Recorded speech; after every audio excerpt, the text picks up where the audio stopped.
Buenos días, amada iglesia, el Señor les bendiga. Déjenme darle la bienvenida una vez más por estos medios digitales. Así que juntos allí desde su casa, con su familia, con sus amigos, con sus seres queridos, vamos a exaltar y glorificar el nombre de nuestro Señor Jesucristo.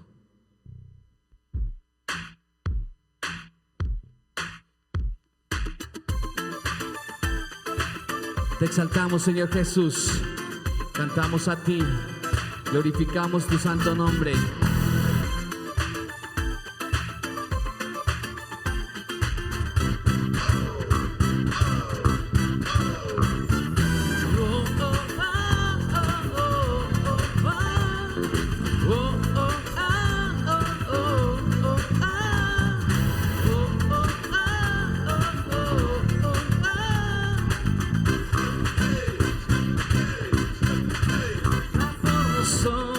A nuestro lado está, suya es la victoria, ha vencido ya, no nos detendremos, no nos moverá, Cristo estás aquí.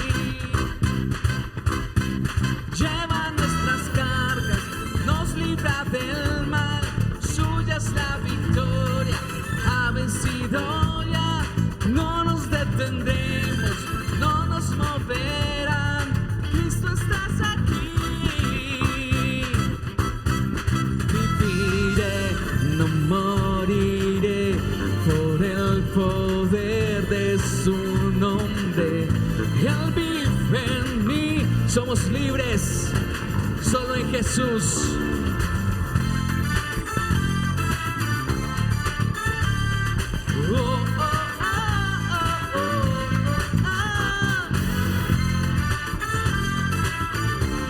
Tú llevas nuestras cargas,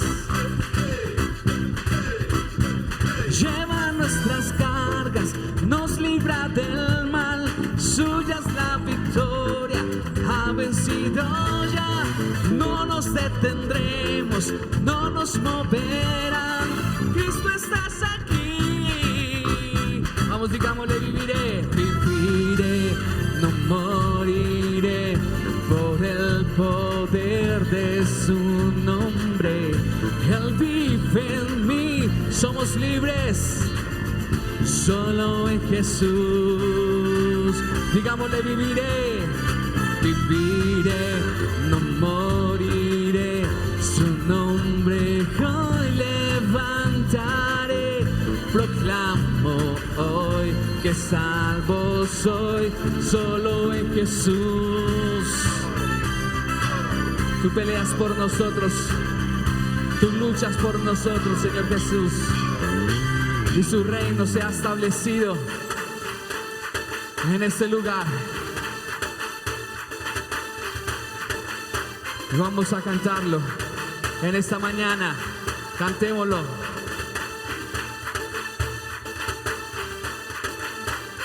Por nosotros vence las tinieblas, su reino establece, no será movido. En tu nombre, Cristo, cae el enemigo y yo lo gritaré, gritaré. Dios es por nosotros, vence las tinieblas, su reino establece, no será movido. En tu nombre, Cristo, cae el enemigo y yo lo gritaré. Una vez más, cantémoslo. Dios es por nosotros, vence las tinieblas, su reino establece, no será movido. En tu nombre, Cristo, cae el enemigo y yo lo gritaré, gritaré. Viviré, no moriré por el poder de su nombre. Él vive en mí, somos libres solo en Jesús. Una vez más, viviré, viviré, no moriré, su nombre hoy levantaré. Proclamo hoy que salvo soy. Dios es por nosotros, vence las tinieblas, su reino establece, no será movido. En tu nombre, Cristo, cae el enemigo y yo lo gritaré, gritaré. Ustedes de su casa, vamos, dígalo. Vencelas, su reino no será movido. En tu nombre, Cristo, cae el enemigo. Vamos, y yo lo gritaré, grita. A ver ustedes de casa conmigo. Nosotros vence las tinieblas, su reino establece, no será movido. En tu nombre, Cristo, cae el enemigo y yo lo gritaré, gritaré. Una vez más, Dios es por nosotros, vence las tinieblas, su reino establece, no será movido. En tu nombre, Cristo, cae el enemigo y yo lo gritaré, gritaré. Dios es por nosotros, vence las tinieblas, su reino establece, no será movido. En tu nombre, Cristo, cae el enemigo y yo lo gritaré, gritaré.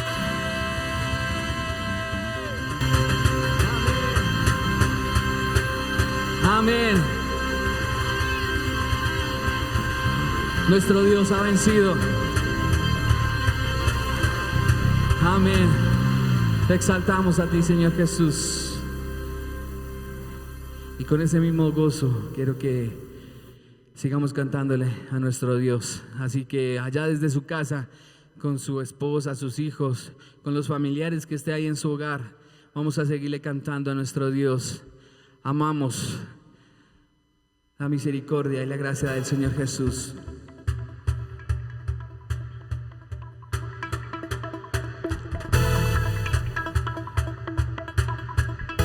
Cantamos a ti, Señor Jesús.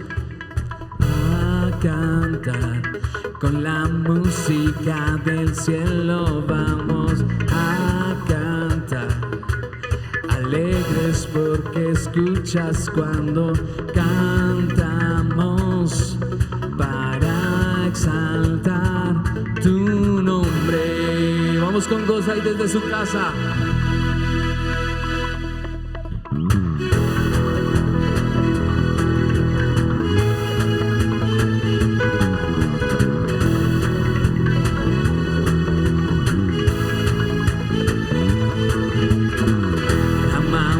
Todo de ti, cielo y tierra, los reinos se rinden, Hijo de Dios, tú eres por quien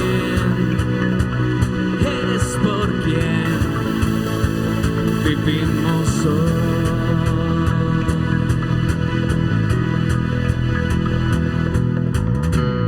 Eres quien nos liberta, eres la luz que guía y como un fuego ardiente, Hijo de Dios, tú eres por quien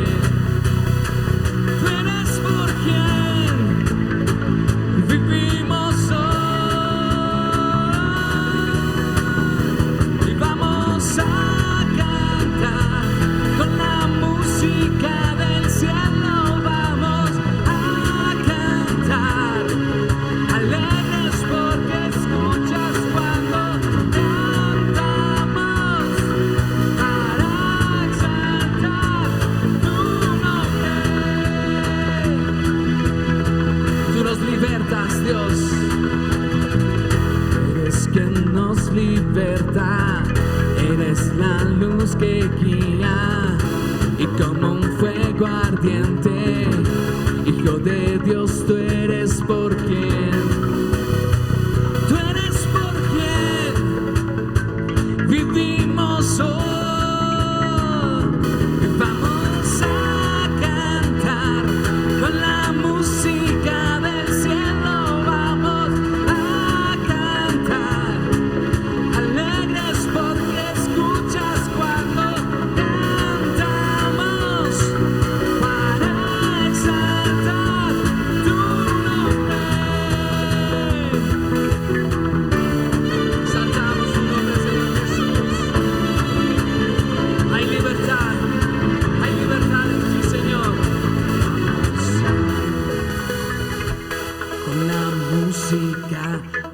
en su casa. A cantar, alegres porque escuchas cuando cantas.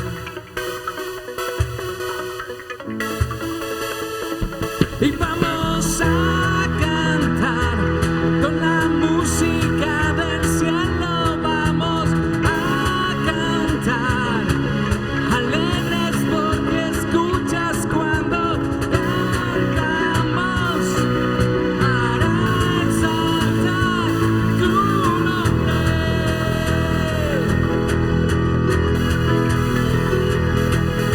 Exaltamos tu nombre, Señor Jesús, por la libertad que nos has dado en ti, Señor Jesús. Amén. Te damos gracias, Señor Jesús.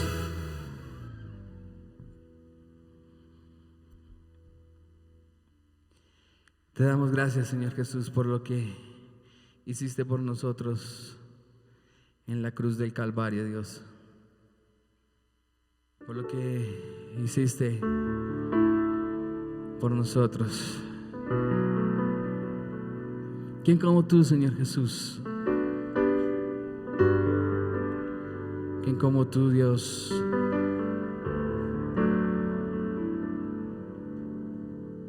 ¿Quién como tú, Señor Jesús?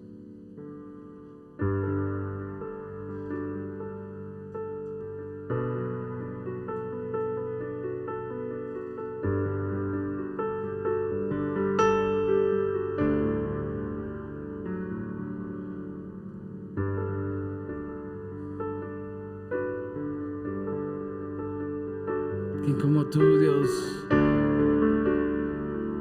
Y ten un momento ahí de adoración donde estás.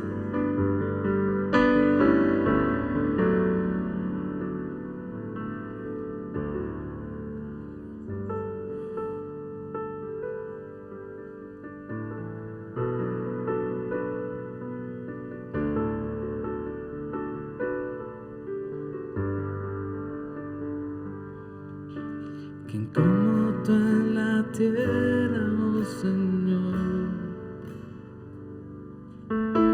Hermoso e inigualable es tu amor,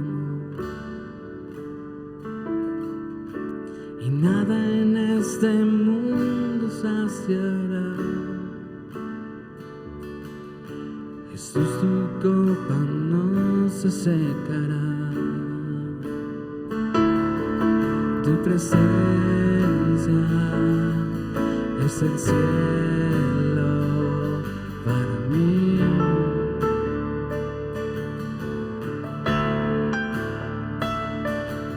Tu presencia es el cielo para mí.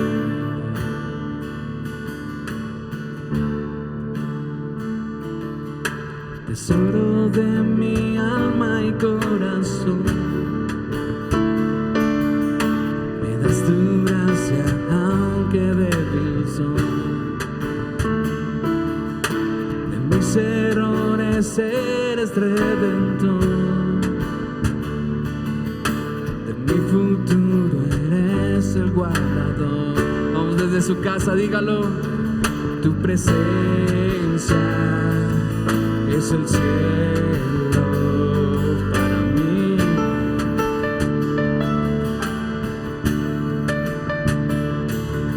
Tu presencia es el cielo para mí.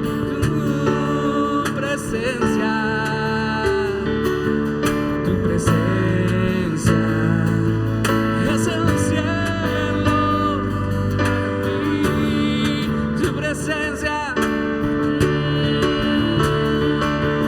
Tu presencia es el cielo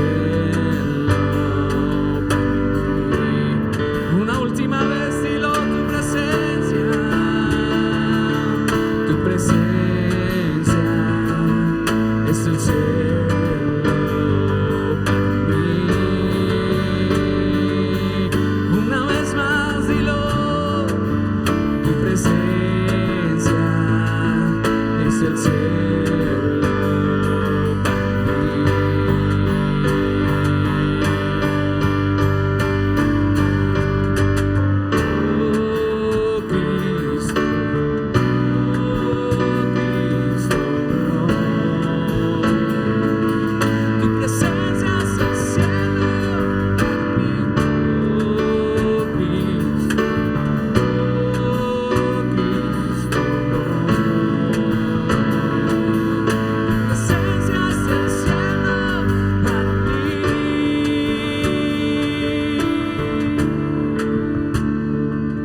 esperaré. Cuando a cara te veré. Nada en este mundo saciará. Jesús, tu copa no se secará. Nada en este mundo saciará. Jesús, tu copa no se secará. Jesús, tu copa no se secará. Tu presencia es el cielo para mí. Tu presencia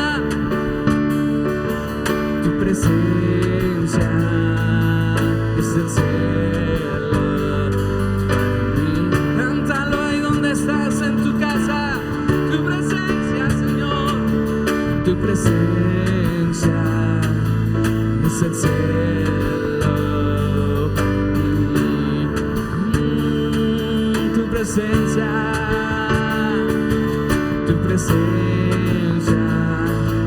es el cielo para mí. Una última vez, dile tu presencia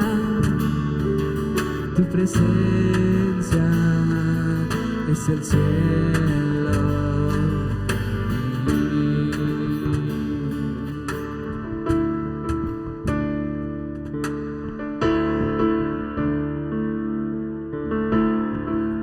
Es lo que deseamos más que nada, Señor Jesús, tu presencia.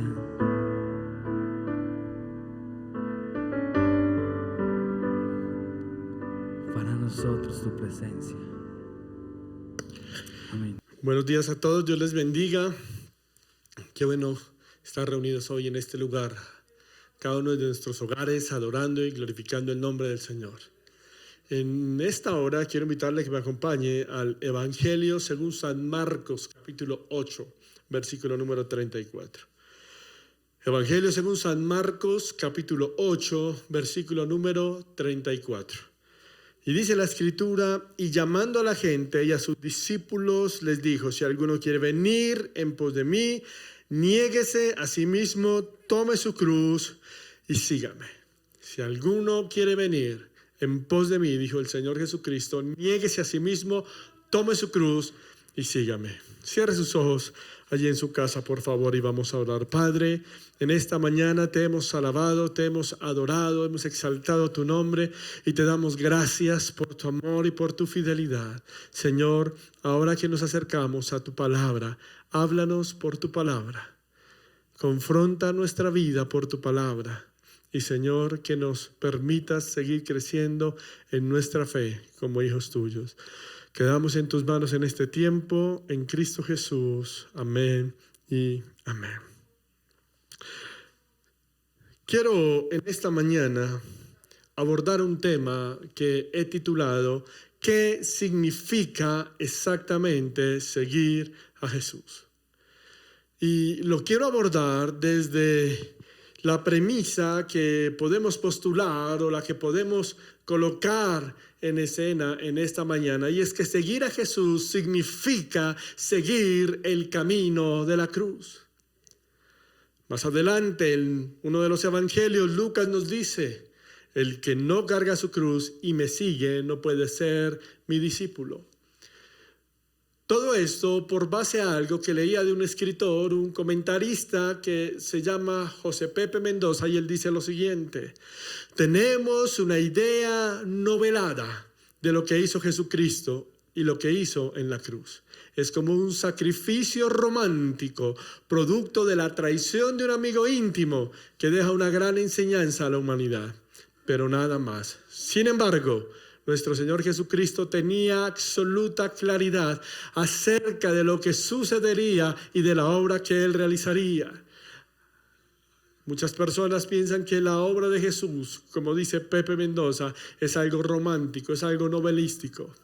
Pero cuando usted y yo empezamos a caminar con Jesús, entendemos que el camino de la cruz no es el llamado de unos pocos. El camino de la cruz es el sello de la vida de cada hombre, de cada mujer que profesan seguir a Jesucristo. Es un llamado a volvernos, a convertirnos en imitadores de Jesús.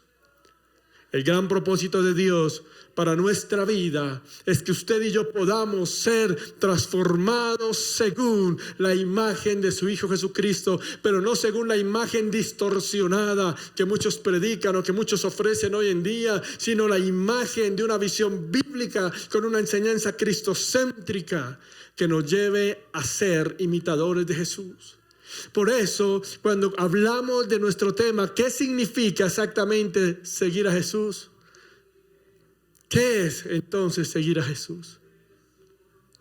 Cuando hablamos de seguir a Jesús, debemos partir de la base de que para algunos la visión que tenían de Jesús es la de un hombre judío que no se casó, que fue un predicador itinerante de aquella Palestina rural del siglo I. Para otros, la visión que tienen de Jesús es que sí, Jesús es el Hijo de Dios. He escuchado que vino y que trajo salvación al mundo. Es un conocimiento superficial que tienen de quién era Jesús.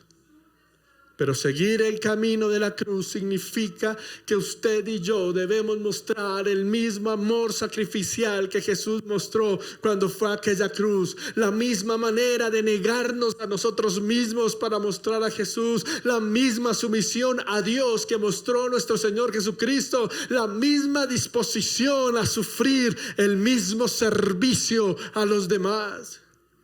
El gran problema que tenemos es que como no conocemos la obra de Jesús en la cruz, desconocemos qué es seguir a Jesús. Me gusta mucho lo que dice Tim Chester, un comentarista. Dice: aquí están las 5 S's que creo, dice Tim Chester, describen lo que significa tomar su cruz. Número 1, sacrificarse. Número 2, someterse. Número 3, saber negarse a sí mismo. Número 4, servir. Y número 5, sufrir. Seguir el camino de la cruz es conocer que vivió Jesucristo en la cruz. El gran problema que tenemos es que no conocemos lo que vivió Jesucristo en la cruz. Por eso en esta mañana, antes de hablarle de nuestro tema o el tema que hemos propuesto, que es ¿qué significa exactamente seguir a Jesús?, me parece importante que conozcamos qué fue lo que hizo Jesucristo en la cruz para que entendamos a qué nos está invitando el Señor. Y por eso quiero invitarle que me acompañe al Evangelio según San Juan, capítulo 19. Evangelio según San Juan, en el capítulo número 19, versículo número 18.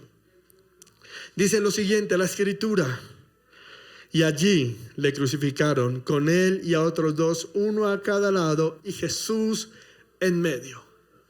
Y allí le crucificaron. Y con él otros 2, uno a cada lado, y Jesús en medio. Cuando leemos esto, traigo a memoria un comentario de San Agustín. San Agustín dice: la sangre de los 3 formaba un mismo charco. Aunque para los 3 la pena era la misma, sin embargo, cada uno moría por una causa distinta. 3 hombres, Jesús en medio, su sangre vertiéndose, y su propósito era eterno. Juan está colocando a Jesús en el centro, dándonos a entender que Cristo debe ser el centro. Aún en la muerte, Cristo era el centro. Hoy Cristo debe ser el centro de su familia, de su trabajo, de su hogar, de su corazón, de su ministerio, de su vida cristiana. Cristo es el centro. Cristo debe ser el centro. Por eso es así importante que conozcamos desde el Getsemaní hasta la crucifixión lo que vivió Jesucristo. Número 1, para poder ser el centro. Y número 2, para que entendamos qué es caminar el recorrido de la cruz que hizo nuestro Señor Jesucristo. Qué es vivir una vida de renuncia como la que hizo nuestro Señor Jesucristo. Cuando ubicamos a Jesús en el Getsemaní, dice la Escritura que Jesús, sabiendo que era su tiempo, se empezó a afligirse, y Lucas nos dice que estando allí oraba, y que su sudor eran grandes gotas de sangre. Y allí empezamos lo primero. El Señor Jesucristo está en el Getsemaní, comienza a orar, comienza a sentirse afligido por lo que iba a pasar. Una enorme angustia entra a su corazón y en medio de toda esta circunstancia, en medio de toda esta crisis, el Señor Jesucristo empieza a sudar sangre. Por mucho tiempo hemos querido hacer una interpretación teológica de la sudoración de sangre. Pero los hallazgos científicos han permitido que seres humanos suden sangre y han llamado a esto la hematohidrosis.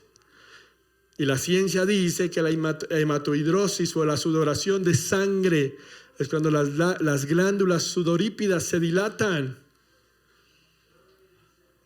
Sangra el hombre. Y algunos médicos usan el tecnicismo de piel tierna, porque esto provoca que la piel quede extremadamente frágil y tierna. Así que en el camino de Getsemaní lo primero que hace el Señor Jesucristo es sudar sangre, una condición humana, una condición que la clínica, la ciencia ha descubierto. Cuando una persona está en un momento de ansiedad, aún de temor, una respuesta del cuerpo es sudar sangre. Recordemos, piel tierna es el nombre a veces que algunos médicos le dan.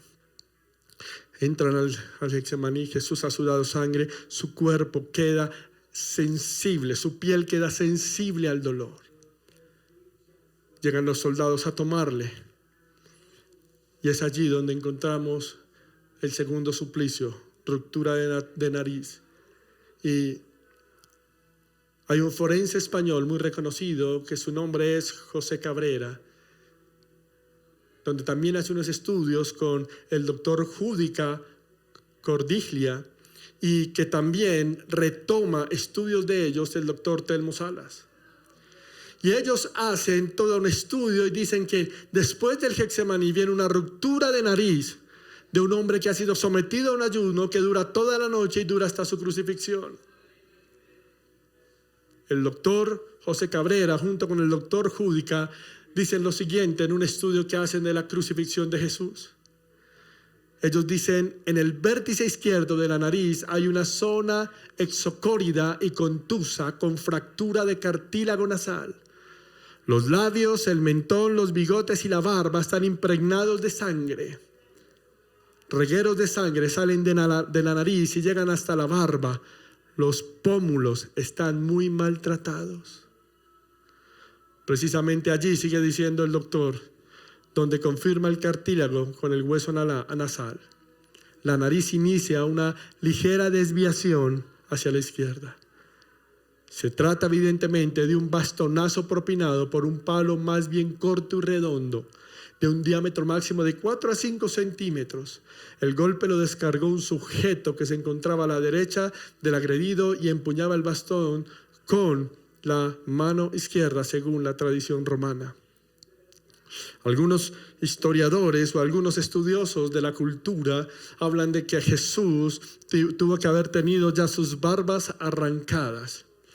La tradición era que tomaban las barbas y las arrancaban para de esta manera seguir cumpliendo lo que dicen las profecías o hablaban de nuestro Señor Jesucristo.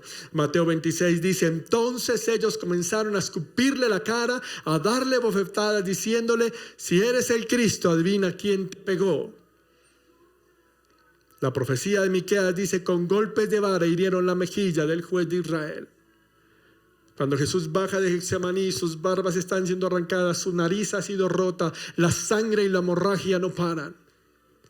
Y el camino de la cruz sigue recorriéndose. Jesús sigue andando el camino de la crucifixión.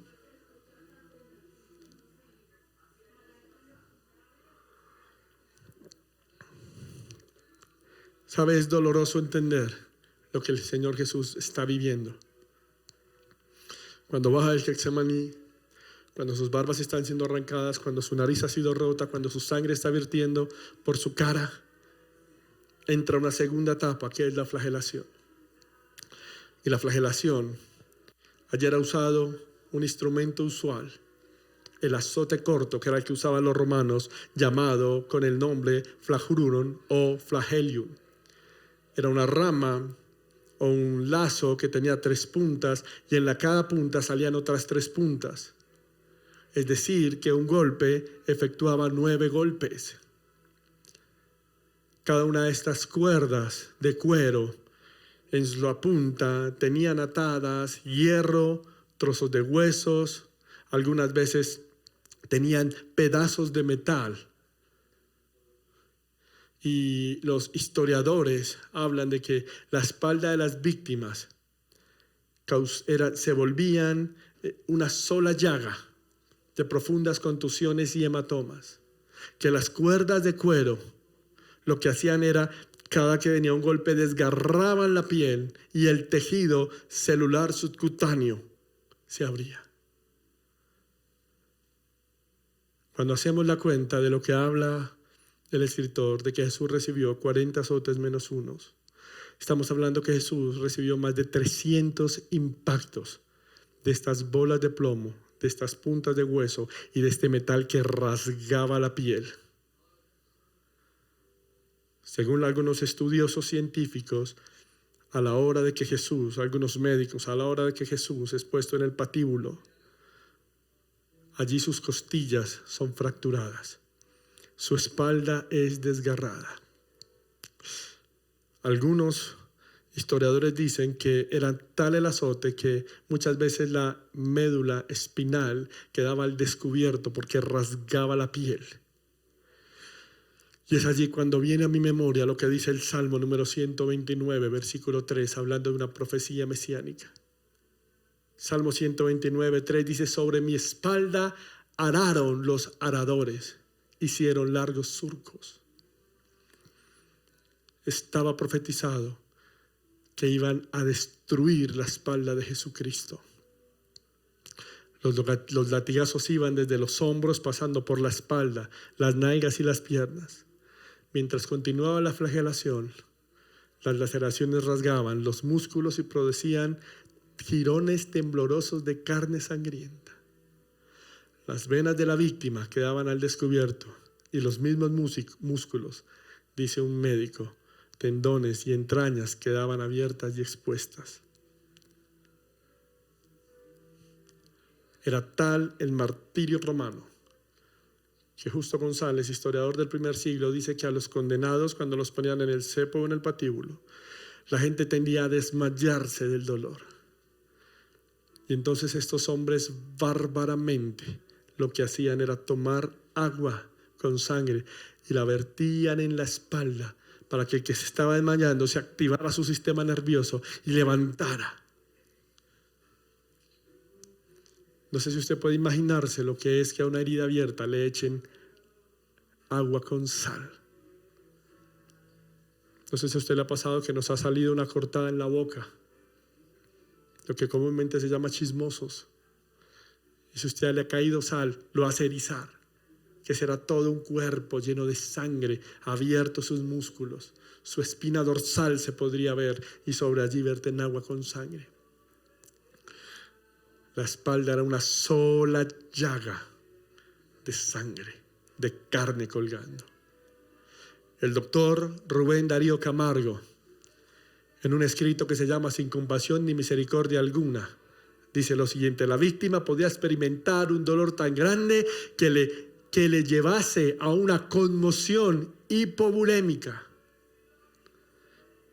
Y esto traía 4 efectos sobre la víctima. Número 1, el corazón se acelera para tratar de bombear sangre que no existe. Número 2, baja la presión sanguínea, lo que provoca un desmayo, colapso. Por eso los romanos aplicaban agua con sal en la herida para que la persona no se desmayara. Número 3, los riñones dejan de producir orina para mantener el volumen restante. Número 4, la persona comienza a sentirse sedienta porque el cuerpo ansía fluidos para reponer el volumen de sangre que perdió. Así que no me venga a mí a decir de que Jesús está en la obligación de darme cuando ya lo dio todo por usted. cuando ya lo entregó todo por usted. En estos momentos es cuando tenemos que pensar en que Jesús recorrió el camino de la crucifixión, del dolor, de la condenación, del sufrimiento por usted y por mí, y que ya lo dio todo por usted y por mí. Por eso me parece y me llena de enojo escuchar predicaciones tan huecas y vacías,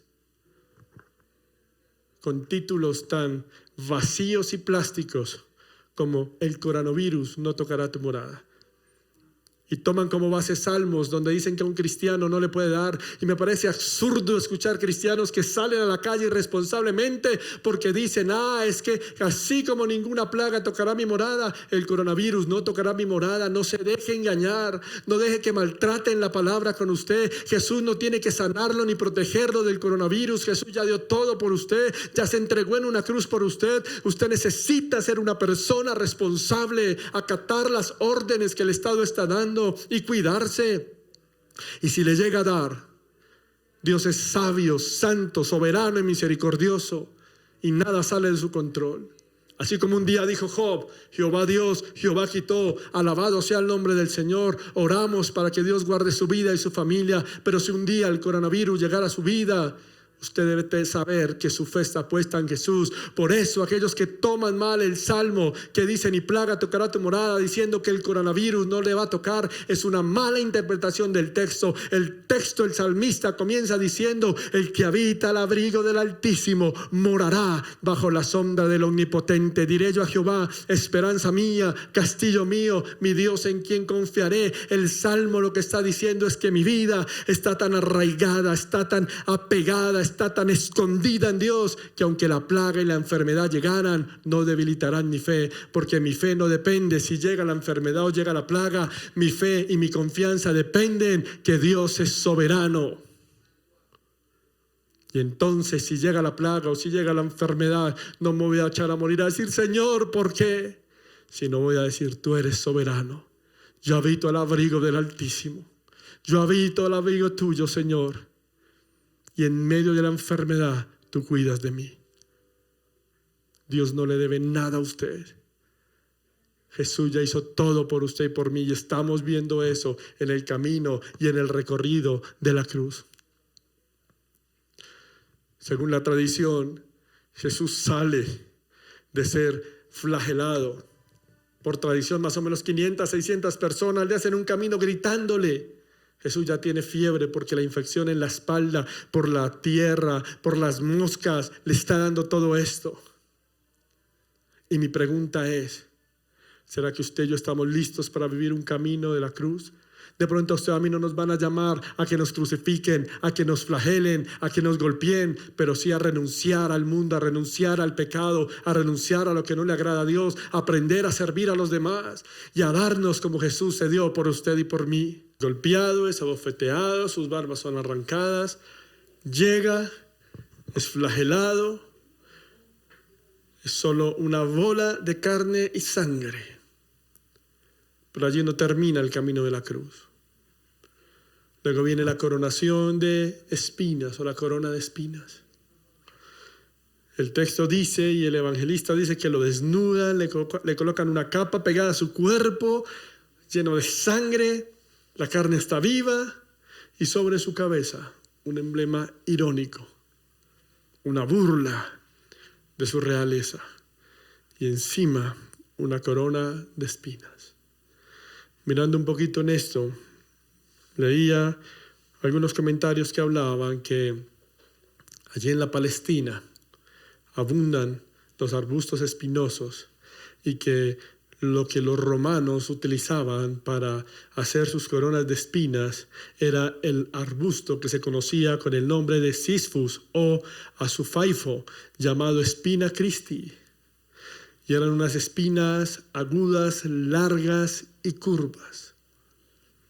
Estos hombres romanos que eran especialistas en la tortura lograban a través de la coronación de espinas irritar gravemente los nervios importantes de la cabeza, causando un dolor cada vez más intenso y agudo. Después de que le coronan de espinas, tiene que llevar el patíbulo. El patíbulo es la parte horizontal de la cruz. Para los que no saben, eso pesaba más o menos 110 libras. Para los que dicen que Jesucristo llevaba la cruz completa, sería más o menos unos 120 kilos si hubiese llevado la cruz completa. Pero fueran 110 libras o fueran 120 kilos, surge una pregunta. Y usted que está allí, ¿por qué no se pregunta cómo un hombre tan terriblemente azotado, tan terriblemente herido, desangrado, pudo con un peso tan grande? Más o menos la ruta desde donde al Señor Jesucristo lo flagelan hasta donde tiene que ir, al monte Gólgota, son más o menos 1 kilómetro de camino en su condición y en su estado. Perdóneme que sea repetitivo, pero Jesús ya pagó por usted y por mí. Ahora nosotros necesitamos comenzar a recorrer el camino de la cruz. El morir al ego, el morir al orgullo, el morir a la arrogancia, el amar como solo Jesús supo amar. Y cuando llega el Gólgota, despegan violentamente sus vestiduras. Jesús ha caminado con su cuerpo ensangrentado. Esa tela se ha pegado a su cuerpo y la desprenden. Usted puede imaginarse el dolor. No sé si usted ha tenido alguna vez una herida en su dedo o en su rodilla y se le ha pegado la media o el pantalón. Uno con qué cuidadito se echa un agua calientica. Jesús le desprenden esto de su cuerpo. Dicen los médicos que hacen todo un estudio que el sistema nervioso de Jesús colapsa. Luego lo ponen en un madero, clavos de 13 a 18 centímetros, afilados, con una punta aguda, los clavan sobre sus muñecas. Pastor, ¿qué eran las manos? Pastor, anatómicamente, la muñeca hace parte de la mano. La mano no podía ser porque no resiste el peso al levantar el cuerpo. Porque la costumbre romana eran las muñecas. Y no solamente porque fuera por tener el peso, sino porque en la estrategia que manejaban los romanos, cuando atravesaban la muñeca, el clavo atravesaba el nervio medio. Y ese nervio medio es el nervio mayor que sale de la mano y quedaba triturado sobre el clavo que lo martillaba. Ese mismo dolor es similar al que usted siente cuando se golpea el codo. No sé si le ha pasado que usted se golpea el codo y siente un corrientazo. Ese dolorcito que usted siente ahí. Eso mismo sintió Jesús, nuestro amado Cristo, cuando crucificaron sus muñecas. Ese tirón permanente, constante en aquella cruz. El dolor era inimaginable. Después de todo esto, ahora imagínese que tomaran un par de pinzas y presionaran ese nervio. Así era como estaba el Señor. El doctor Frederick Suchild dice lo siguiente en un comentario médico: la perforación del nervio medio de las manos por un clavo puede causar un dolor tan increíble que ni la morfina ayuda. Por ser un dolor intenso, ardiente, horrible, como relámpagos atravesando el brazo hacia la médula espinal, la ruptura del nervio plantar del pie con un clavo tendrá un efecto asimismo de horrible. Clavan al Señor, levantan la cruz, todo el peso de su cuerpo se apoya sobre su nervio sensitivo herido. Comienza a ahogarse. El respirar era la mayor tortura. Por eso en la mayoría los condenados a la crucifixión mueren ahogados. El tener que enderezarse causa un dolor inimaginable. El doctor Frederick continúa diciendo: una muerte por crucifixión parece incluir todo lo que el dolor, la muerte pueden tener de horrible y espantoso.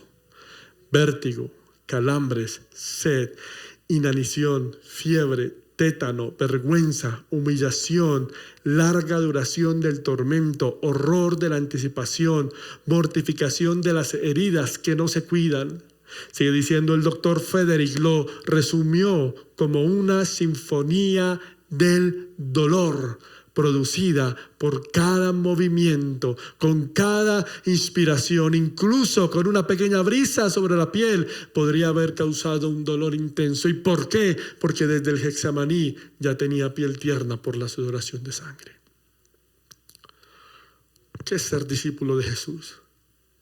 Ser discípulo de Jesús no es como andan diciendo, y perdónenme que use nombres. Esta pseudo predicadora Ana Méndez, que se quiten los tapabocas y salgan a caminar porque el Señor no permitirá que llegue el coronavirus. Jesús no le ha prometido que no le va a llegar el coronavirus. Jesús ya le prometió a usted y a mí vida eterna. El mensaje de la cruz es un mensaje de salvación, de dolor, de entrega. Es un mensaje de agüeros. De que, porque soy cristiano no tocará nada a mi morada. No. No se equivoque, que ese no es el mensaje del Evangelio. ¿De qué muere? ¿O cómo podemos concluir entonces cómo es el camino de la crucifixión? Jesús tiene muerte por asfixia, ruptura de corazón, paro cardíaco, acumulación de fluido en la membrana que rodea el corazón, llamado efusión pericardíaca, al igual que alrededor de los pulmones, llamada efusión pleural. Y todo esto, cuando lo leía, estremecía mi corazón. Pero me encanta mucho lo que dice el gran hombre Pérez Millos, comentarista bíblico, dice, un comentario, un evangelio dice, Jesucristo reina desde la cruz. Jesús reina desde la cruz.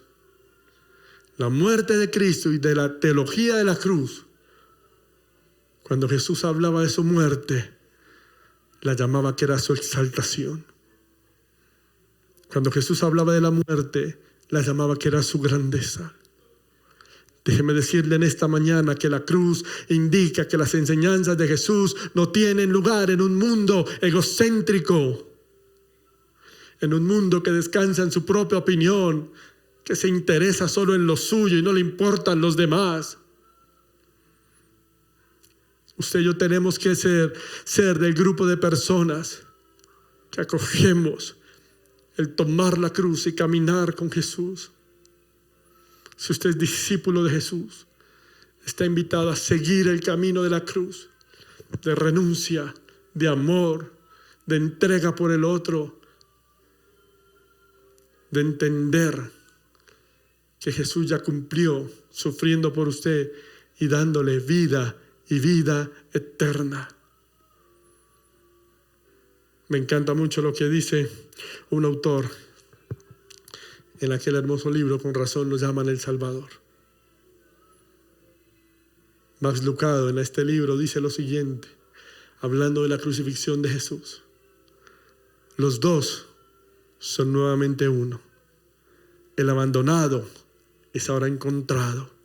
El abismo tiene ahora un puente. Los buitres de Satanás han sido espantados. Los demonios del infierno han sido encarcelados. La muerte ha sido vencida. La batalla ha terminado. Remite su espíritu al Padre de una muerte consciente y voluntaria. La historia de la cruz no es una historia de romance o de traición. La historia de la cruz es una historia de renuncia, de entrega, de amor incondicional, de perdón de pecados. No es una fábula mítica de protección o un agüero. La muerte de Jesús en la cruz y el camino de la cruz es la invitación para todo aquel que se llama discípulo de Cristo. Por eso en esta mañana, a la pregunta, ¿qué significa exactamente seguir a Jesús? Es renunciar al mundo y al pecado, es renunciar al ego, es renunciar a todo eso que nosotros llamamos o que pensamos que está por encima de la adoración a Dios, es renunciar a la soberbia, a la arrogancia, al yo, es pensar en el otro, es amar al otro, es cuidar al otro, es saber que en Cristo se cumplieron las promesas de paz, salvación y restauración. Y es saber que el camino de la cruz es entender que pase lo que pase, suceda lo que suceda, Jesús cumplió dándonos vida y vida en abundancia. Claro que oramos porque Dios nos guarde de que este mal llegue a nuestras vidas. Claro que oramos porque Dios nos guarde de que esta enfermedad toque nuestras puertas. Pero si así llegase a suceder, habitamos bajo la sombra del Altísimo. Y pase lo que pase, no nos apartamos del amor del que nos salvó, del amor del que lo dio todo por usted y por mí, y que hoy nos invita a ser sus discípulos. Yo quiero invitarle que donde usted está, allí en su casa, cierre sus ojos por unos momentos y vamos a adorar al Señor. No se vaya a distraer. Cierre sus ojos y vamos a adorar al Señor. Y así con tus ojos cerrados, allí en tu casa, adora al Señor. Y yo quiero invitarte a que hoy vengas a los pies de Cristo. Que esta semana de reflexión que hemos estado, jueves, viernes, hoy domingo, nos haga pensar en cuánto amor ha tenido Jesús para nosotros. Cristo no es una muletilla. Cristo no es un bastón de buena suerte o de protección divina. Cristo es el que vino a dar salvación a tu vida y a la mía. Y la invitación es a que recorramos el camino de la cruz, a que vivamos como discípulos de Jesús. Si tienes que pedirle perdón en esta mañana, dile: Señor, perdóname. Perdóname porque de pronto no he vivido la vida cristiana como tú demandas. Perdóname porque no he valorado lo que has hecho en esa cruz por mí. Perdóname, Señor, porque tal vez hay cosas de arrogancia, de envidia, de mi carácter. Me cuesta renunciar a cosas cuando tú renunciaste a todo en aquella cruz. Señor, me estás llamando a vivir una vida de renuncia, de entrega por los demás, como tú lo hiciste en aquella cruz. Hoy te adoramos, Señor. ¿Por qué no allí con tus ojos cerrados? Hoy le adoramos con esta canción. A tus pies arde mi corazón. A tus pies. A tus pies entrego lo que soy. Es el lugar. Es el lugar de mi seguridad. Deja que el amor de Jesús te llene. Deja que el amor de Jesús te inunde. Deja que el amor de Jesús te perdone, te restaure, te levante. Me acercaste a tu presencia, me levantaste y me prostro a adorar.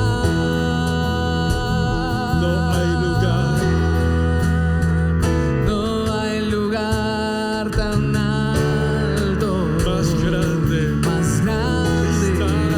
estar a tus pies.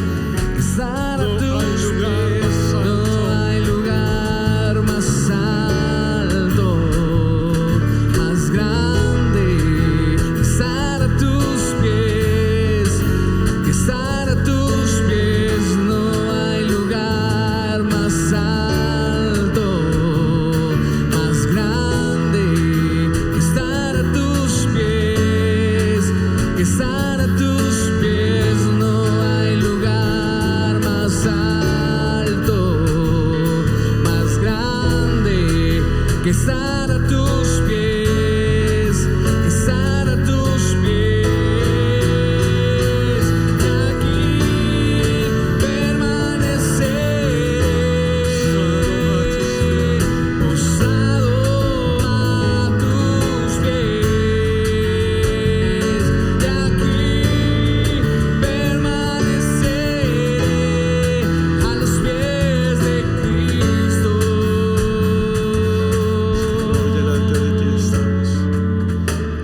tú y yo aprendamos qué es tomar nuestra cruz y seguirle. A que tú y yo comprendamos que su amor está por encima de promesas efímeras, que su amor sobrepasa todo entendimiento. Señor, hoy oramos por cada vida que nos está viendo a través de cada red social. Oramos para que tu amor, tu paz, tu presencia, tu perdón, tu restauración venga sobre cada vida. Aquel que está viviendo, Señor, tal vez afligido, trae paz. Aquel que está luchando con un pecado, dale la fuerza, Señor, para que pueda dejar eso, que dependa de ti, Señor, que dependa de ti, de tu presencia nomás. Aquel que tal vez, Señor amado, se ha alejado, que hoy pueda volver a ti, que pueda ser alcanzado por el amor tuyo, Señor. Gracias, Señor, por tu presencia, por tu amor, por tu perdón. Y aquí permaneceré a los pies de Cristo. Por última vez, dígale: no hay lugar.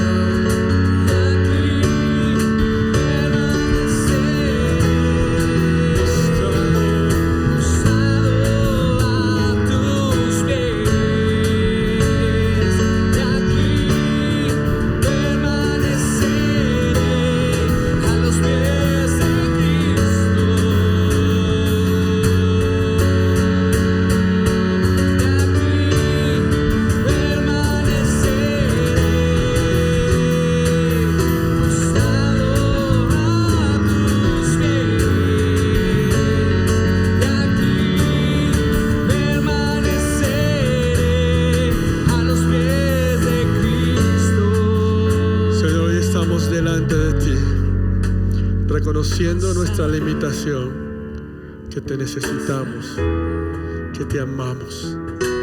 Gracias por tu presencia.